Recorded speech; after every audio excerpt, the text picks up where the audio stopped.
কাশ্মীরের প্রাকৃতিক সৌন্দর্য চোখে না দেখলে ভাষায় প্রকাশ করা খুব মুশকিল। কাশ্মীর ভ্রমণের অষ্টম দিনে আমি আপনাদের নিয়ে যাব সোনার ভ্যালি সোনমার্গ। সোনমার্গ কাশ্মীরের অপূর্ব জায়গাগুলোর মধ্যে একটা, যেখানকার দৃশ্য স্বর্গের মতো সুন্দর। আর এই সব কিছু নিয়ে থাকছে আজকের ভিডিওতে আমাদের শ্রীনগর ভ্রমণের দ্বিতীয় দিনের গল্প।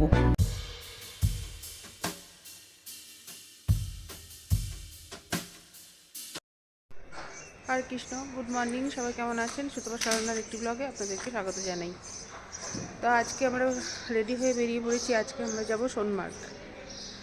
তো এখন আমরা ব্রেকফাস্ট করব। ব্রেকফাস্ট করে তারপরে আমরা যাব সোনমার্গ। তো আমরা এখন ব্রেকফাস্ট করতে চলে এসেছি। আর আজকে ব্রেকফাস্টে আছে পুরি, আলুর দম, সুজির হালুয়া, আর আছে স্যান্ডউইচ আছে, এছাড়া স্যুপ আছে, আর চা কফি এসব তো আছেই, ফ্রুটস আছে। আর কেউ যদি অন্য কিছু নিতে চায় তাহলে সেগুলো বললে বানিয়ে দেবে ওরা। সোনমার্গ হলো ভারতের কেন্দ্রশাসিত অঞ্চল জম্মু ও কাশ্মীরের গন্ডেরবাল জেলার একটি শৈল শহর। এটি শ্রীনগর শহরের প্রায় 80 কিলোমিটার উত্তর পূর্ব দিকে অবস্থিত। পর্যটকদের স্বপ্নের নিকেতন ভূস্বর্গ কাশ্মীর। সোনমার্গ বা সোনামার্গ এর নামকরণ হওয়ার কারণ, এর বিস্তীর্ণ ভ্যালিতে সূর্যালোক এসে পড়লে এই উপত্যকা সোনার মতো চকচক করে, তাই একে সোনমার্গ বলা হয়। শ্রীনগরের উত্তর পূর্বে 80 কিলোমিটার দূরে প্রায় 8,960 ফিট উচ্চতায় এই সোনমার্গ অবস্থিত। এখন আমরা যাচ্ছি NH-1 দিয়ে। শ্রীনগর থেকে জজিলা পাস দিয়ে কার্গিল হয়ে এটি লে অবধি পৌঁছায়। কি অপূর্ব সুন্দর লাগছিল। সোনমার্গ হলো মূল গন্তব্য, যেখান থেকে বিখ্যাত অমরনাথ যাত্রা শুরু হয়।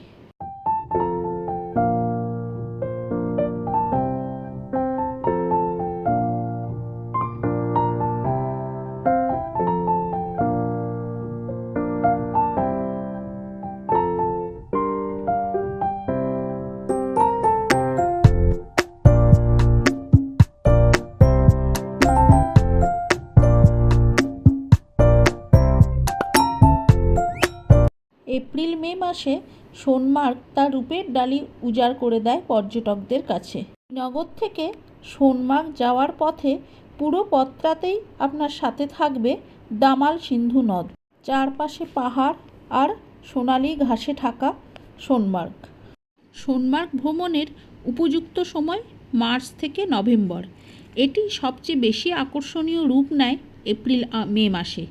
তবে যারা স্নোফল দেখতে কাশ্মীরে যেতে চায় তাদের জন্য ডিসেম্বর থেকে ফেব্রুয়ারি হচ্ছে উত্তম সময়, কারণ এই সময়টায় কাশ্মীরে সবথেকে বেশি স্নোফল পাওয়ার সম্ভাবনা থাকে।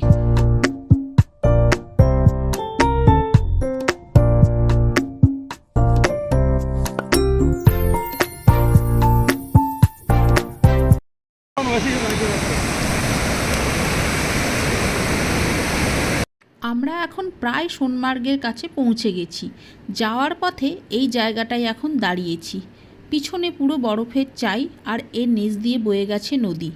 এই দৃশ্য দেখে প্রত্যেকটা ট্যুরিস্ট এই জায়গায় দাঁড়াচ্ছে এবং ফটো ভিডিও নিচ্ছে। এত সুন্দর জায়গা যে না দাঁড়িয়ে উপায় নেই।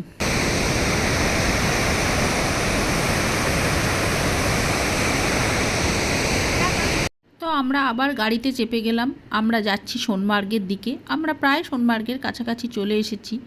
মনে আশা নিয়ে যাচ্ছি যে হয়তো বরফ পাবো সোনমার্গে, কারণ কালকে আমরা গুলমার্গে গিয়ে কোনো বরফ পাইনি। সেই জন্য আশা নিয়ে যাচ্ছি যে সোনমার্গে গিয়ে আমরা বরফ দেখতে পাবো।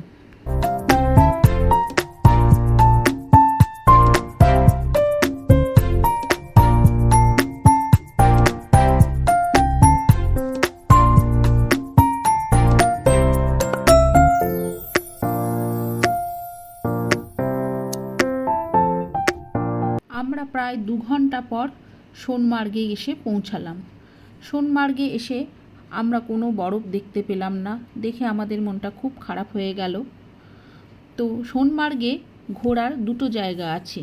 একটা হচ্ছে খাজিবাস গ্লেশিয়ার, যেটা ঘোড়ায় চড়ে যেতে হয়, আর একটা হচ্ছে জজিলা পাস 0 পয়েন্ট, যেটা গাড়িতে যেতে হয়। তো আমরা সবাই মিলে ঠিক করলাম যে আমরা জজিলা পাস 0 পয়েন্টেই যাব, কারণ ওখানে গেলে আমরা প্রচুর বরফ দেখতে পাবো। আমাদের মেন উদ্দেশ্য ছিল বরফ দেখা। তবে 0 পয়েন্ট যেতে হলে সোনমার্গ থেকে আলাদা করে লোকাল গাড়ি নিয়ে যেতে হবে। তো আমরা এখান থেকে একটা লোকাল গাড়ি হায়ার করলাম। 0 পয়েন্ট যাওয়ার জন্য গাড়ি ভাড়া নিয়েছিল 4000 টাকা। সোনমার্গ থেকে 0 পয়েন্টের দূরত্ব 21 কিলোমিটার, সময় লাগে 1 ঘন্টা মতো।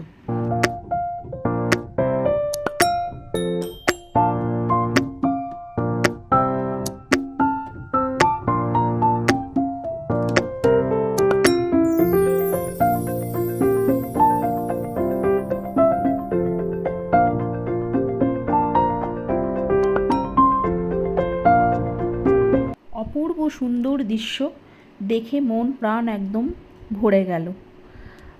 জজিলা পাসটি প্রায় ভারী তুষারপাতের সম্মুখীন হয়, যা শীতকালে এটিকে আরও দুর্গম করে তোলে। জজিলা ইতিহাসে একটি গুরুত্বপূর্ণ ভূমিকা পালন করে, কারণ এটি 1947 সালে ভারত পাকিস্তান যুদ্ধের সময় একটি উল্লেখযোগ্য স্থান ছিল। চোখ ধাঁধানো দৃশ্য, তুষার আচ্ছাদিত চূড়া এবং সবুজ তৃণভূমির জন্য পরিচিত।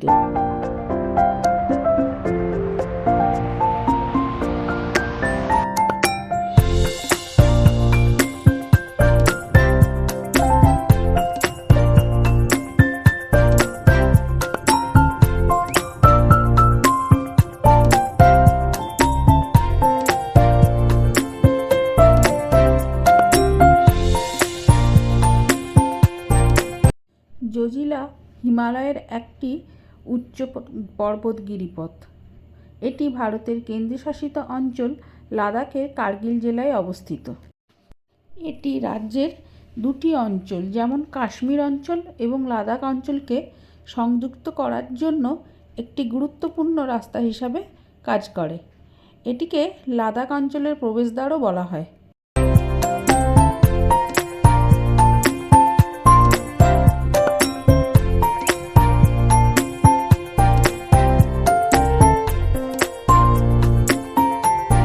জজিলা পাস শীতকালে বন্ধ থাকে।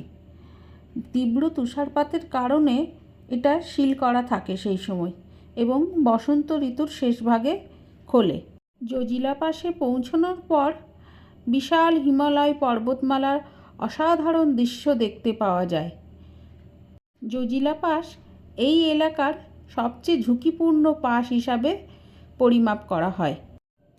যত সামনের দিকে এগোচ্ছি তত বরফে মোড়া পাহাড় দেখে মন খুশিতে ভরে গেল, কারণ কালকে গুলমার্গে গিয়ে আমরা এক ফোঁটাও বরফ পাইনি, আর আজকে সোনমার্গে এসেও বরফ দেখতে পাইনি।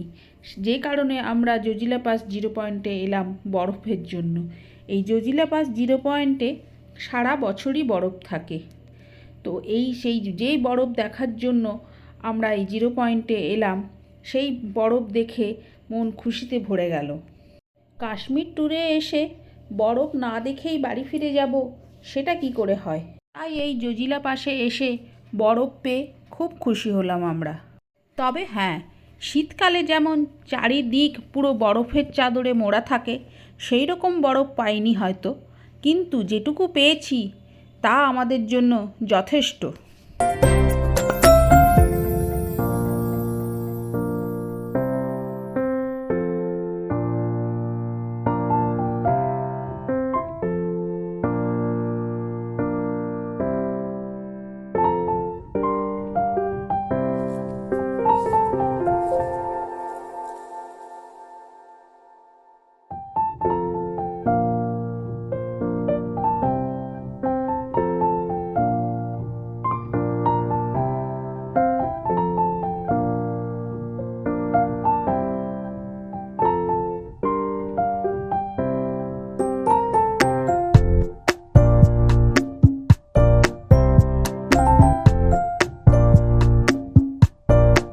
অবশেষে আমরা এসে পৌঁছালাম 0 পয়েন্টে। চারিদিকে শুধু বরফ আর বরফ।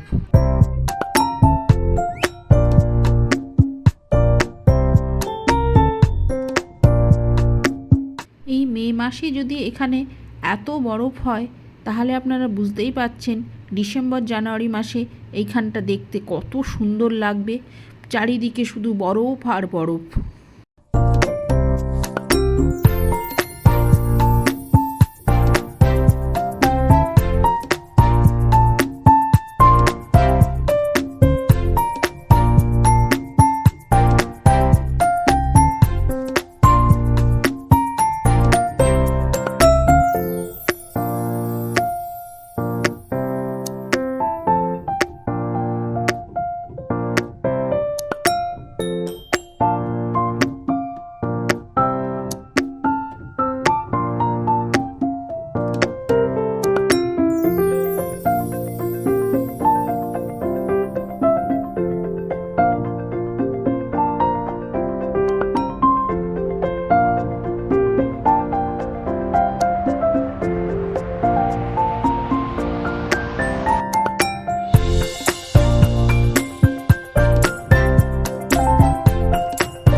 তো বেশ খানিকক্ষণ সময় আমরা এখানে কাটালাম, দিয়ে আমরা আবার ফিরে যাচ্ছি, কারণ আমাদের যেতে শ্রীনগর পৌঁছাতে আবার অনেক সময় লাগবে, অনেক রাত হয়ে যাবে সেই জন্য।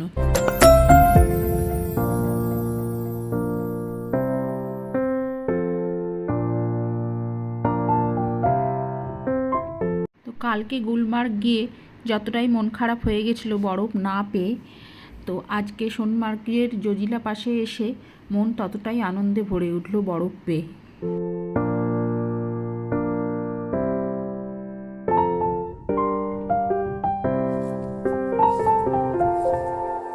এত সুন্দর লাগছে চারিদিকটা দেখতে যে চোখে না দেখলে বিশ্বাসই করা যাবে না। আমি আমার ক্যামেরায় কতটা ক্যাপচার করতে পারছি আমি জানি না, কিন্তু এই সব এত সুন্দর দৃশ্য মানে ভিডিওতে না দেখে মানে চোখে একবার দেখতেই হবে, এত সুন্দর অপরূপ দৃশ্য।